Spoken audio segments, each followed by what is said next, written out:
Hi guys, this is your girl Wakeji Kamore and welcome to Reflections by Wakeji Kamore.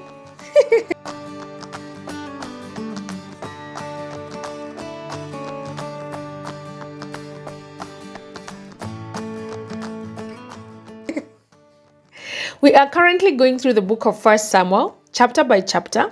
So it'll be nice for you to listen to the end because I will be sharing the key takeouts from this chapter that we're about to read today at the end of this recording. Also, remember to subscribe, remember to share this with someone else, and to click the notification bell so that you never miss any new recording.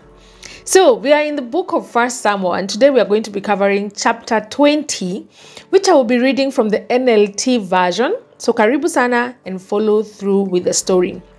So at this point, David is still running for his life because Saul is so determined to kill him. All right, so let's read and see what happens in this chapter. It says, David now fled from Naioth in Ramah and found Jonathan. What have I done? He exclaimed. What is my crime? How have I offended your father that he is so determined to kill me? That's not true, Jonathan protested. You're not going to die. He always tells me everything he's going to do, even the little things. I know my father wouldn't hide something like this from me. It just isn't so. Then David took an oath before Jonathan and said, Your father knows perfectly well about our friendship. So he has said to himself, I won't tell Jonathan, why should I hurt him? But I swear to you that I'm only a step away from death. I swear it by the Lord and by your own soul. Tell me what I can do to help you, Jonathan exclaimed. David replied, Tomorrow we celebrate the new moon festival, and I've always eaten with the king on this occasion. But tomorrow I will hide in the fields and stay there until the evening of the third day. If your father asks where I am, tell him I asked for permission to go home to Bethlehem for an annual family sacrifice. If he says fine, you will know that all is well.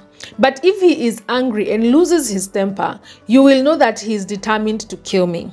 Show me this loyalty as my sworn friend, for we made a solemn pact before the Lord. Or kill me yourself if I have sinned against your father.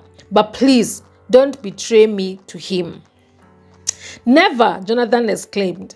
You know that if I had the slightest notion my father was planning to kill you, I would tell you at once.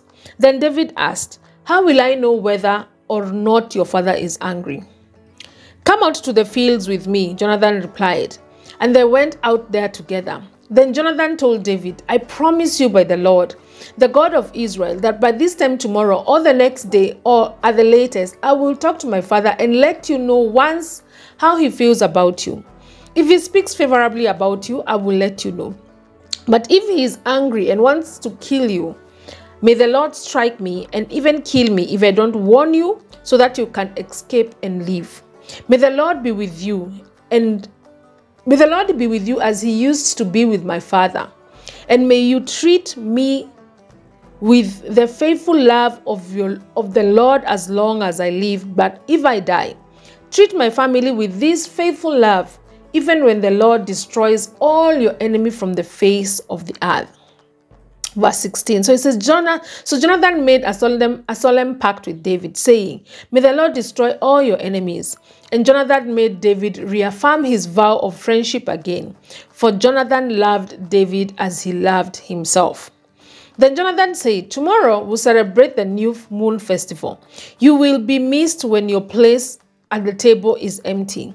The day after tomorrow, towards the evening, go to the place where you hid before and wait there by the stone pile. I will come out and shoot 3 arrows to the side of the stone pile as though I was shooting at a target. Then I will send a boy to bring the arrows back. If you hear me tell him, they are on your side, then you will know as surely as the Lord lives that all is well and there is no trouble. But if I tell him, go further, the arrows are still ahead of you, then it will mean that you must leave immediately, for the Lord is sending you away. And may the Lord make us keep our promises to each other, for he has witnessed them." So David hid himself in the field, and when the new moon festival began, the king sat down to eat. He sat at his usual place against the wall, with Jonathan sitting opposite him, and Abner beside him, but David's place was empty. So Saul didn't say anything about it that day, for he said to himself, "Something must have made David ceremoniously unclean." But when David's place was empty again the next day, Saul asked Jonathan, "Why hasn't the son of Jesse been here for the meal either yesterday or today?" And Jonathan replied, "David honestly asked me if he could go to Bethlehem. He said, 'Please let me go, for we are having a family sacrifice. My brother demanded that I be there. So please let me get away to see my brother. That's why he isn't here at the king's table.'" Saul boiled with rage at Jonathan. "You stupid son of a whore." Gosh. He swore at him. "Do you think I don't know that you want him to be king in your place, shaming yourself and your mother? As long as that son of Jesse is alive, you will never be king. Now go and get him so I can kill him." "But why should he be put to death?" Jonathan asked his father. "What has he done?" Then Saul hurled his spear at Jonathan, intending to kill him. This guy was so angry he intended to kill his own son. So at last, Jonathan realized that his father really was determined to kill David.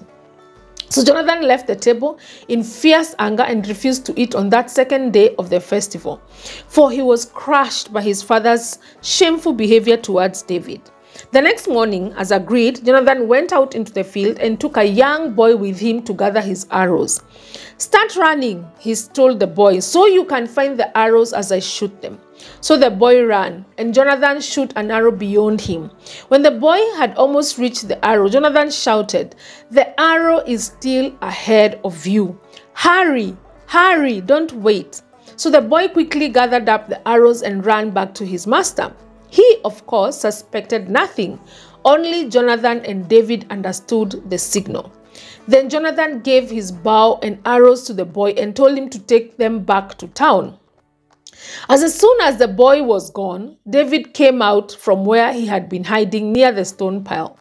Then David bowed 3 times to Jonathan with his face to the ground. Both of them were in tears as they embraced each other, and they said goodbyes, especially David. At last, Jonathan said to David, "Go in peace, for we have sworn loyalty to each other in the Lord's name. The Lord is a witness of a bond between us and our children forever." Then David left, and Jonathan returned to town. And that is basically the end of that chapter. Wow, this is in this chapter, as in Jonathan confirmed that his father Saul really intended to kill David. And David and Jonathan took an oath to show kindness to each other and to each other's families, even after they both had died. And so David fled and he went away because Saul was really determined to kill him. So Jonathan was, the thing that I find very, very interesting is that Jonathan is the son of Saul. So that means he was in line for the throne. Immediately that Saul died, Jonathan was supposed to be king. Yet he blessed David and humbly asked him to be kind to his family when David became king. I mean, he had every reason to be jealous, but instead, Jonathan submitted to God's will for David to be king. Initially, all this may seem unfair. Honestly, it does. It wasn't Jonathan's fault that his father turned from God and that his line would be removed from the throne. Still, Jonathan trusted God and gave up his own expectations. That for me is a heart of respect. That is hearts of respect. He embraced the plans of God that God had for him, that God had for David, and stood strong in what he believed to be God's will for David and for Israel. You see, the thing is that we all get jealous sometimes and feel like life is really, really unfair. We often get upset with God when things don't go the way we expected, or the way we're almost like entitled. You're like, this is how the things should go, but that's not how they're going. Or we don't get what we think we deserve. It's important to remember that everything we have is a gift from God. not something that we have earned. Everything that we have, including our jobs, including the fact that our parents are alive, including the sisters that we have, including the, like just everything that you have. Because there are people who don't have the things that you have. So everything that you have is a gift from God and you did not earn it. So what expectation are you holding on to? What expectation are you holding on to? And what is God asking you to give up? What expectation are you holding on to, and what expectation is God asking you to give up? It may seem unfair on the surface, but God's plan will always be infinitely better than anything you could dream up. Will you trust God and embrace the changes that He may bring about in your life? Will you let go of expectations and see that God has something even better in store? Ama utakwamilia tu hizo expectations zako, you'll be like, no, but I'm entitled to this, it is my right, nini nini. Will you let go of those expectations and those almost like entitlements and see what God has in store for you? Because I promise you that God's plan is always ultimately better than anything that you could dream of. He has something even better for you in store. This is your girl Wakeji Kamore, and this has been Reflections by Wakeji Kamore. See you tomorrow.